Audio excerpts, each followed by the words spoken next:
రాష్ట్రం అంతా మున్సిపల్ ఎన్నికల్లో గెలిచి హైదరాబాద్ చుట్టుపక్కల మున్సిపాలిటీలో మాత్రం కాంగ్రెస్ ఓడిపోయింది. దీనికి కారణం ఏంటంటారు? అది అసెంబ్లీ ఎన్నికల సమయంలో కూడా హైదరాబాద్లో రాలేదు కదా. ఇప్పుడు అంతటా ఏ పార్టీ రాష్ట్రం అంతటా గెలవదు ఎప్పుడు కూడా.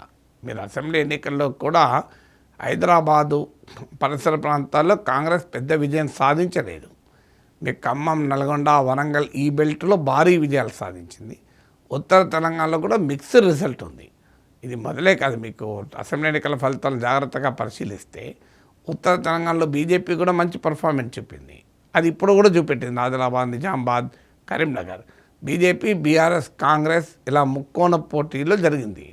సదరన్ తెలంగాణ క్లియర్గా కాంగ్రెస్ ఎడ్జ్ కనబడ్డది. మీకు ఖమ్మం, నల్గొండ, మహబూబ్ నగర్, వరంగల్ ఈ జిల్లాల్లో.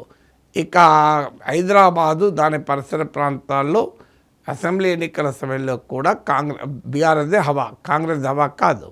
సో అందువల్ల ఆ పొలిటికల్ సిచ్యువేషన్ ఇప్పటికీ రిఫ్లెక్ట్ అవుతుంది. సో కాంగ్రెస్ పార్టీ ఈవెన్ మంత్రులు లేరు కదా, హైదరాబాద్ నుంచి అజారుద్దీన్ను అరువు తెచ్చుకొని మంత్రిగా చేయాల్సి వచ్చింది, ఆయన ఎమ్మెల్యే కాకపోయినా.